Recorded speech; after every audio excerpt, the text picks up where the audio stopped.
ಖ್ಯಾತ ಗಾಯಕಿ ಎಸ್ ಜಾನಕಿಯವರ ಅಂತ್ಯಕ್ರಿಯೆ ಮೈಸೂರಿನಲ್ಲೇ ನಡೆಯಬೇಕು. ಸರ್ಕಾರ ಜಾಗ ಕೊಡದಿದ್ದರೆ ಅಂತ್ಯಕ್ರಿಯೆಗೆ ನಾನು ಕೊಡುವೆ ಎಂದು ಮಾಜಿ ಸಚಿವ ಸಾರಾಮಹೇಶ್ ಹೇಳಿದರು. ನಾನು ಸಹ ಜಾನಕಿಯವರ ದೊಡ್ಡ ಅಭಿಮಾನಿಯಾಗಿದ್ದು, ಸರ್ಕಾರ ಒಂದು ಕಡೆ ಏನಾದರೂ ಜಾಗೆಯನ್ನು ಅಂತ್ಯಕ್ರಿಯೆ ಕೊಟ್ಟರೆ ಸರಿ, ಇಲ್ಲದಿದ್ದರೆ ನಾನೇ ಅವರಿಗೆ ಅಂತ್ಯಕ್ರಿಯೆಗೆ ಜಾಗೆಯನ್ನು ಕೊಡುತ್ತೇನೆ ಎಂದು ಹೇಳಿದರು.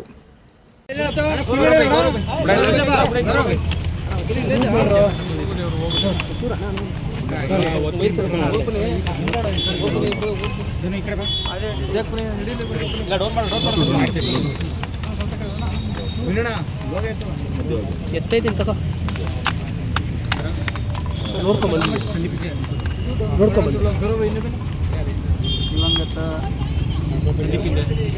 ಜಾನಕಿ ಅಮ್ಮನವರ ನಾನು ಮತ್ತು ನನ್ನ ಶ್ರೀಮತಿಯವರ ಅಭಿಮಾನಿ.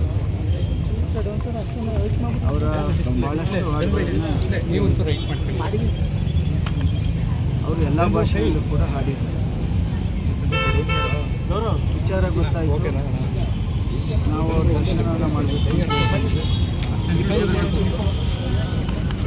ಅವರನ್ನು ಮೈಸೂರು ನಗರದಲ್ಲಿ ಅವರ ಕುಟುಂಬದವರು ತೀರ್ಮಾನವನ್ನು ಮಾಡಿ ಅಂತ್ಯಕ್ರಿಯೆಯನ್ನು ಮಾಡೋದಾದರೆ ಸರ್ಕಾರ ಅವರಿಗೆ ಒಂದು ಸ್ಥಳವನ್ನು ನಿಗದಿ ಮಾಡಿ, ಸರ್ಕಾರ ನಿಗದಿ ಮಾಡಲಿಲ್ಲ ಅಂತ ಹೇಳಿದರೆ ಅವರ ಸಂಬಂಧಿಕರು ಯಾರು ಇದ್ದರೆ ಕೊಡೋದಿದ್ದರೆ ಕೊಡ್ಬೋದು. ಇಲ್ಲ ಅಂದರೆ ನಮ್ಮ ಆಟಿನಗರ್ ಅಂತೇನಿದೆ, ನಮ್ಮ ಚೌಟ್ರಿಯಿಂದ ಮುಂದೆ ಈಗಾಗಲೇ ಅಲ್ಲಿ ಪ್ಲಾನ್ ಅಪ್ರೂವಲ್ ಆಗಿ ಮೂಡಾದಲ್ಲಿ ಎಲಿನೇಷನ್ ಆಗಿ ಇರ್ತಕ್ಕಂಥ ಸ್ಥಳದಲ್ಲಿ 40-60 ನಿವೇಶನವನ್ನು ಅವರ ಸಮಾಧಿಗೋಸ್ಕರ ಉಚಿತವಾಗಿ ಕೊಡಲಿಕ್ಕೆ ನಮ್ಮ ಕುಟುಂಬ ಬದ್ಧ ಇದೆ. ಜೊತೆಗೆ ಅವರ ಕುಟುಂಬದವರು ಯಾರು ಟ್ರಸ್ಟ್ ಇದ್ದಾರೆ ಅದಕ್ಕೆ ಆ ನಿವೇಶನವನ್ನು ಅಥವಾ ಸರ್ಕಾರ ಉಚಿತವಾಗಿ ಬರ್ಕೊಡ್ಲಿಕ್ಕೆ ಬದ್ಧ ಇದೆ. ಅಷ್ಟು ದೊಡ್ಡ ಅಭಿಮಾನಿನ ಸರ್,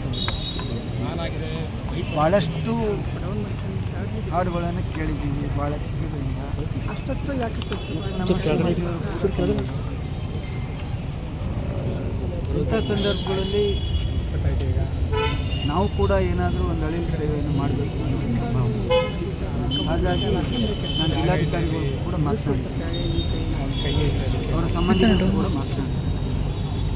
ಅವ್ರೇನು ನಿರ್ಧಾರವನ್ನು ತೆಗೆದುಕೊಳ್ತಾರೆ, ನನ್ನ ದೂರವಾಣಿ ನಂಬರ್ ಕೊಟ್ಟಿದ್ದೇನೆ, ಮೊಬೈಲ್ ನಂಬರ್. ಅವ್ರು ಹೇಳಿದರೆ ಬೆಳಗ್ಗೆ ಭಾಳ ತುಂಬ ಚೆನ್ನಾಗಿರ್ತಕ್ಕಂಥ ಸ್ಥಳ, ಅವ್ರು ಬಂದು ಅಲ್ಲಿ ಮಾಡಿದ್ರೆ ನಮಗೂ ಕೂಡ ಸಂತೋಷ. ಮೇಡಮ್ ಮಾತಾಡೋದು ಸರ್, ಈಗ ಮೈಸೂರಲ್ಲೇ ಮಾಡ್ತಾರೆ.